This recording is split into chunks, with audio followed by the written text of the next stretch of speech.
Hey guys, today we'll be talking about how to crush the Queen's Gambit. So, the Queen's Gambit starts off with the moves d4, d5, and pawn to c4. Here, black has plenty of replies. He can accept the gambit with pawn captures. He can decline the gambit by playing a move like pawn to e6, pawn to c6, or even develop the knight with knight to c6. We've made a video on how to play the Queen's Gambit for white, and we've discussed some of the popular options, so do check that out if you're interested.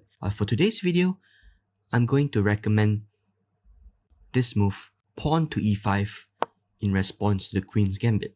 So essentially, we decline the Queen's Gambit and we play a gambit ourselves against the Queen's Gambit, which is called the Albin Counter Gambit. Now, white has four main options here in this position. Two of those transposes into another opening, and we'll discuss that later in the video. So white can play pawn takes e5, he can capture our other pawn as well, he can play knight to c3, or he can play pawn to e3. So let's first talk about the main line, which is pawn takes e5. Now as black, we are going to ignore this pawn, and we're going to march our pawn forward instead with pawn to d4. The whole idea of this move is our pawn on d4 is like an annoying piece or annoying threat in white's position. Because, for example, white can't play a normal developing move with knight to c3, as our pawn would be attacking the knight. And even though white is one pawn up at the moment, this pawn on e5 is not very strong, and we'll be able, in most cases, we'll be able to recapture one of white's pawns and have equal material. So the two main options for white here are knight to f3 and pawn to e3. Now, in most cases, this move pawn to e3 is not a very good move for white compared to the other moves. So let's explore why. Because after pawn to e3, it seems like a natural move for white because he wants to remove our annoying pawn on d4. For example, if we capture, white can just trade queens, king takes, bishop takes, and white's a whole pawn up, as he can play a move like pawn to f4, knight to f3 to defend the center pawn, and now there's no annoying pawn on d4, which blocks the development of the white's pieces. So after pawn to e3, we are going to play bishop to b4 check first. And as I mentioned earlier on, white can't play knight to c3, can't block with the knight because our pawn would be attacking that square. So white has to block with either the knight or with the bishop. And blocking with the bishop is always better compared to the knight. So after bishop d2, now we're going to play this move pawn takes e3. The whole idea here is white cannot capture our bishop even though it's hanging, because after bishop takes, we capture this pawn on f2 here with check, and you guys can see the evaluation bar on the left suddenly shot up for black because this is just completely winning for black after a few moves. Now the whole idea here is if king takes, this will leave the queen undefended, and we can just capture the queen and be a whole queen up. So what if white plays king to e2 then? Doesn't capture back the pawn, but tries to defend the queen instead. So here most of you might think, we can just capture the knight and promote into a queen and get two queens, right? Well, no, because now white can just take our queen with check, king takes, and rook takes queen. We lose both our queens. And black is not winning here in this position. So instead of promoting here into a queen, we're actually going to capture the knight, but we're going to promote into a knight instead. Now promoting into a knight gives check to the king, so white will not be able to capture our queen, and he either has to capture the knight or move the king. If rook takes, it's already completely winning with bishop to g4 check, and we can just win the queen on the next move. So if white moves his king, let's say king to e1 back, because he still has to protect his own queen, now we can give this queen to h4 check, and if pawn to g3, blocking the check, we play queen to e4 check, and this is just completely winning for black with numerous threats.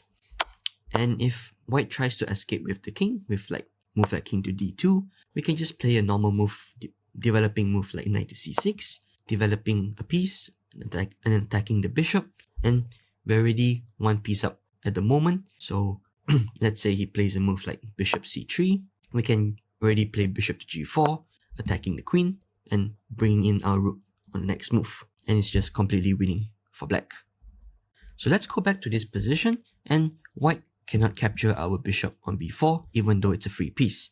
He has to capture back this way instead with the f-pawn. Now do note that white cannot recapture with the bishop because white's bishop is in pin, as that will leave his king in check on e1.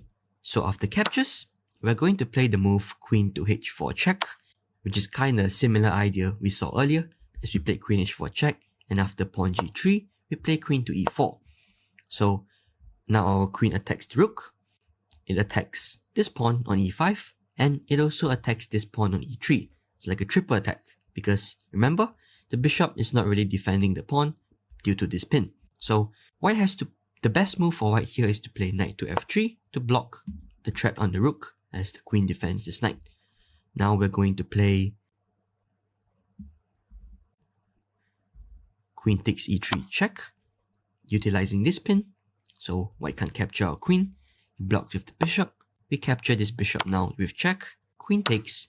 Now we can trade queens, and we just develop our pieces normally with, for example, knight to c6, castle, knight to e7, and it might seem like black is slightly behind in development, but black is completely fine in this position because black's pawn structures are definitely way better. Like, all of our 6 pawns hasn't moved yet, whereas white's pawn on e5 is kind of weak. We can castle, play knight to g6, rook to e8 later, and put tremendous pressure on this e5 pawn. And there's nothing to worry about for black in this position. Alright, so let's go back here, and which is why pawn to e3 is not the best option for white, as he has a better move with knight to f3. So now let's discuss this main move instead. So now the knight move on f3 attacks our pawn on d4. So we're going to play knight to c6 to protect our pawn and also put pressure on this e5 pawn. Now here white has 3 options. He can play pawn to e3, he can play pawn to a3, or pawn to g3. So let's first look at what if pawn to e3. Now remember, I just mentioned that pawn to e3 in most cases is not the best move for white, because again we play bishop to b4 check. After bishop to d2, we capture. Now there's a slight difference in this position compared to the one before, as both our knights have been developed. So now if white captures our bishop over here, we capture with check. If king captures, of course we win the queen. But if king e2 now, since the knight has developed, we can't capture the knight, and the knight on f3 prevents any bishop to g4 check over here. But don't worry, because now we just captured the queen. After king captures, we can recapture back the bishop on b4, and this is just an easy position for black to play, as we are even 1 pawn up. Now let's go back over here and see what if white captures with pawn takes e3. So again, the slight difference now is we have no queen to h4 check, as the knight covers that square as well. But we don't have to worry, because now we just captured the bishop, queen capture, we just trade queens, knight takes, and a similar idea that I showed earlier, knight to e7, followed by knight to g6, castle, rook to e8, and we can win back this pawn on e5 easily. So even though white is 1 pawn up at the moment, as you guys can see, the white pawn structure are kinda weak. White has a double e pawn over here, and we will be able to win back the e5 pawn very easily. So don't worry too much about this variation. Now let's go back and discuss the second option here for white, which is to play the move pawn to a3. Now the idea of pawn to a3 is simple. White just wants to prevent any bishop b4 checks, and white can play the move pawn to b4 himself to expand on the queen side, can develop his bishop this way to attack our pawn on d4, and he can even push up his pawn later to b5 to attack our knight. So how do we continue here then?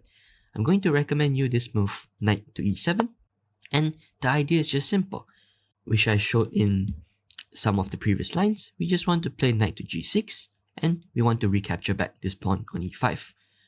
So white plays pawn to b4, knight to g6, and bishop to b2, attacking our pawn on e4 over here. Now we're going to play this move pawn to a5, and if white captures, if white captures, we are completely fine with it because that would just activate our a file. And the whole idea here is we want white to push up his pawn to attack our knight, because by pushing up the pawn, this frees up the c5 square over here, and we can develop our pieces with, for example, bishop to c5 later on. So pawn to b5, now we recapture this e5 pawn with our knight. Knight captures, bishop takes, and followed by bishop to e6. So if you guys can see over here, since we played the move pawn to a5 followed by pawn to b5, now this c5 square is free, as if we did not play pawn to a5, the pawn would be here and controlling this square. So just a minor difference, but it's very crucial in positions like this, and you guys will see why in just a bit. So, oops, I made a mistake here. The move is not bishop e6 because our knight is hanging on e5. My bad. We're going to capture the pawn on c4 first, and after pawn to e3, our knight is under attack. So now we're going to play bishop to e6. Now white will most likely play queen to c2 to further attack our knight. We're going to drop back our knight this way, knight to d6. And one important thing to note here is that this variation is relatively less frequently played compared to the other main lines in the opening. So there are limited games in the database. And when I say limited games, it's about 100 plus games or so played only. So there's plenty to explore for both sides in this position. But anyways, the moves that I show here are either the most played or the top engine moves. So the most played move here would be bishop to d3. And now this is a critical moment and a critical move that I want you guys to remember. If you take a look at black's position, it seems like black is not really in a good position because white's double bishops here on d4 and d3 looks really, really strong. And black's pieces seem to be slightly more passive. Also, there's some pressure on our c7 pawn as well. But the move I need you guys to remember here is to play queen to g5. Now, queen to g5 is a multi-purpose move. We attack this pawn on g2. We also attack this pawn on b5 because our knight attacks it as well. And our queen also defends this g7 pawn. So we can move out our bishop and play castle or just develop our bishop in general. Because, for example, if let's say we play bishop e7 now, that would be a mistake because we just gave away our g7 pawn. So queen to g5 is a very important move to remember. Now, you might be wondering, well, queen to g5, doesn't that allow queen takes c7? Just give away our pawn. No, our c7 pawn in this case is actually a poison pawn because white cannot capture due to the move rook to c8. All of our pieces are defended. Our knight is defended by the bishop. Our rook is defended by our bishop and our knight. And queen is under attack. If let's say he plays a move like queen takes a5, the idea here is rook to c1 check, and we just win because we can just capture the rook. So white cannot capture our pawn on c7. Now what can he do here then? So if white castles to protect the g2 pawn, we can already capture this pawn on b5. Bishop takes c7, and now either queen to c6 or queen to d7, and this position is completely fine for black. As you guys can see, the computer just evaluates this position as 0.00, so completely equal. But I would say that black has a very, very small edge because we have this double bishop pair. So let's go back over here, and if not castling, the top computer move here is to play pawn to f4, attacking our queen and defending the g2 pawn this way instead. But don't worry because now we play queen to h4 check. After pawn to g3 block, we play queen h3, and our queen on h3 is very annoying because we prevent white from being able to castle. So again, if queen takes c7, this is always a poison pawn as rook to c8 comes, followed by rook to c1 check.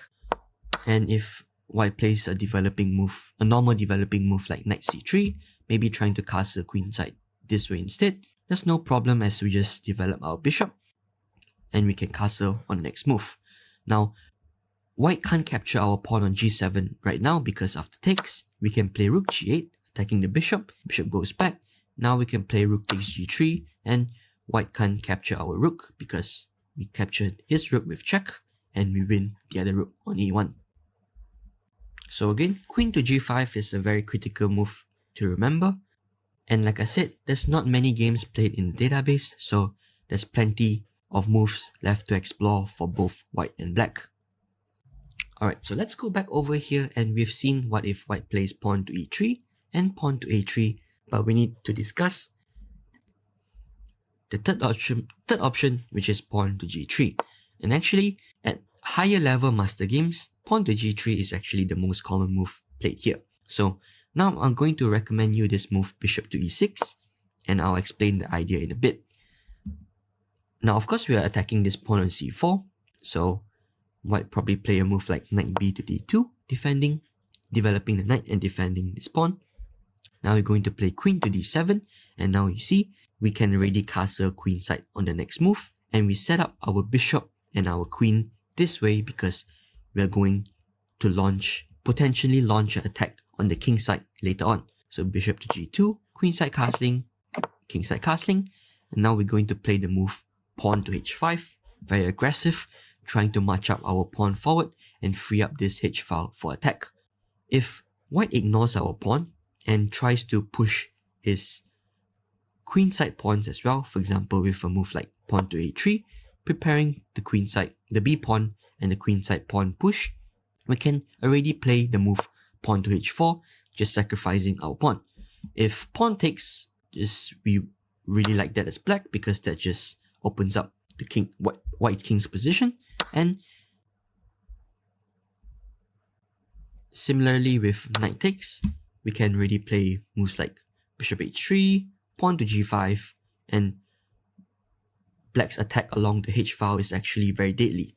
So if white chooses to ignore and continue his queenside pawns march, now we just play pawn takes, f takes, and here I like this move pawn to f6 for black. Now the whole idea of this pawn is, of course, we're threatening to capture back the e5 pawn with our pawn, and if we're able to do so, black's position is definitely just way better as we have strong connected center pawns.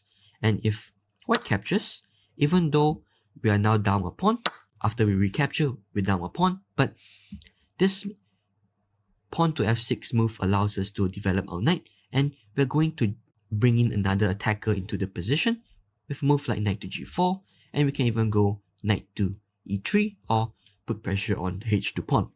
So even though black is down a pawn, I would say that black has plenty of initiative and attacking threats here in this position. So let's go back over here, and after pawn to h5, now what if white chooses to play pawn to h4 himself and prevent us from pushing up our pawn? So now we're going to play the move knight to h6, developing our knight this way, and let's say white continues his normal plan to push his queenside pawns. Now we're going to play knight to g4, and we're going to win back the pawn on e5 this way instead. For example, after pawn to b4, knight captures, and in my opinion, this is a pretty easy position for black to play, as later on we can develop our pieces this way with bishop e7. We can even bring our rook to g8 and then play pawn to g5, trying to open up the g or the h files to attack the white's king. Alright, so we've spent a lot of time to discuss really in depth the main line, which was pawn takes e5. Now just bear with me as we need to discuss the other three options as I mentioned at the intro of this video. So the second most played move here is knight to c3. Now we just capture this pawn on d4, queen captures, and we're going to play this move knight to c6 to prepare a trap for white because we sacrifice our d5 pawn. Our knight attacks the queen, so most likely white will play queen takes d5, and now we're going to play the move bishop e6, attacking the queen again. So after a trade of queens, queen captures, rook captures. Now white has four options here. He can play pawn e3, pawn to a3, bishop to d2, or knight to f3. And funny enough, 3 of these options actually loses for white almost immediately. So let's see. If white plays the move pawn to e3, which is the most played move I believe, now we can see the threat of this setup as we sacrifice our pawn on d5 early on, because we can play knight to b4 now, and our threat is very simple as we're going to play knight to c2 check and winning the rook on a1. So if white plays a move like rook to b1, trying to keep his rook safe, we just play knight to c2 check. The king has only one legal move, king to e2. Now we can capture this pawn on c4 with check. Again, the king has only one legal move to f3, and we can just capture this bishop on f1 to be a whole piece up. Now if knight to f3, white just tries to develop his pieces normally and maybe try to give back this pawn on c4 for development, but we are going to ignore this pawn and play the move knight to b4 with the same idea of playing knight to c2 check. If white tries to save his rook again, knight to c2 is actually just checkmate in 1 because the king has no squares to go.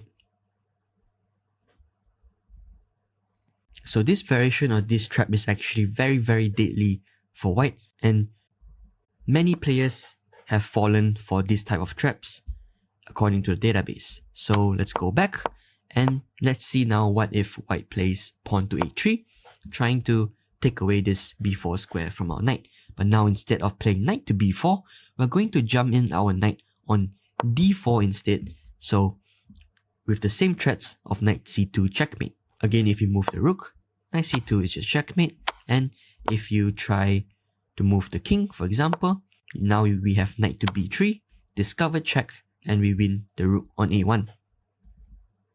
Alright, so now let's see the move that does not lose for white, which is bishop to d2. So after bishop to d2, if we play knight to d4 or knight to b4, white can just castle queenside and his king would be safe. So we're going to capture this pawn instead. Now after a move like castling, knight to f6, and as black we should be perfectly fine in this position as we already gained back our pawn that we sacrificed earlier, and our pieces are actually more developed compared to white, and they're more active as well, so we should have no problems in this position.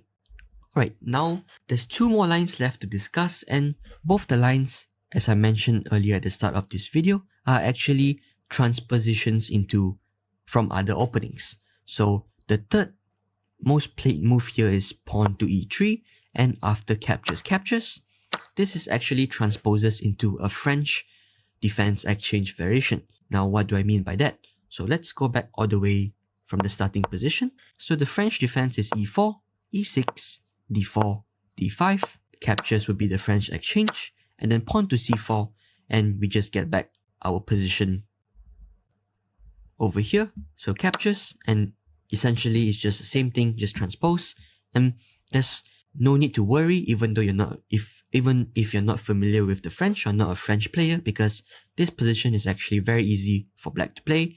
You just develop your pieces, white will develop his pieces as well, and after a few moves like this, one cool tip here is that if white doesn't capture our pawn on d5 and play a move like bishop e2 or bishop to d3, now we can capture his pawn on c4 because he's forced to recapture back with the bishop, and essentially he just wasted a move or wasted a tempo by moving his bishop twice. And as black, you should have no problems in this position as the setup is very simple. You can play knight to d7 followed by knight b6, and then you put your knight on d5 to blockade this d-pawn. You can develop your bishop pretty easily with bishop e6 or bishop to g4, or you can even play the move pawn to b6 later on and then develop your bishop this way instead. Now last but not least is the move pawn takes d5, so capturing the other pawn. So we just recapture back with the queen, and now here white has 2 main options. He can play knight to f3, and so if you play knight to c6 here, this would transpose into the Chigorin variation in the Queen's Gambit decline, which starts off with d4, d5, c4, knight c6. This is the Chigorin defense, and after pawn takes, queen takes, knight f3, pawn to e5 is essentially a transposition. But you guys don't have to worry about any complicated transpositions or whatever, or the Chigorin Defence if you're not familiar with it, as you don't have to play knight to c6. So instead, you can just play an easy move with pawn takes d4. If white recaptures back with either the knight or the queen, that's fine. If queen captures, we can trade queens. If knight takes, we just develop our pieces normally. But white might play a move like knight c3 and try to be sneaky here, as we can't capture the knight because our queen is in pin. But here we just have to play bishop to b4, pin the knight, and after a move like queen takes, knight takes, knight f6, our position is totally fine as black, as we just develop our pieces normally.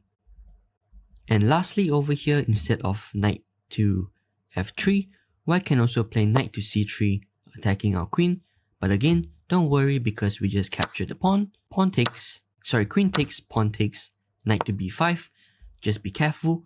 The knight threatens to capture our pawn on c7 with check and hitting our rook. So we just have to play, we just play bishop to b4 check here first. If he blocks with the bishop, we just capture, king takes. Now white's king can't castle. And we just play knight to e6 to develop the knight and protect our pawn this way instead. For example, after knight captures back, there's no problem for black in this position. We just develop our pieces normally, knight f6, castle. We can even push our pawn c5 later on to attack the knight. And black has no problems in this position. Alright, so I know this has been a long video, and congratulations on learning how to crush the Caro-Kann's defense with the Albin Counter Gambit. If you're interested in learning on how to play the Queen's Gambit as white, then click on this video. Thanks for watching, and we see you in the next video.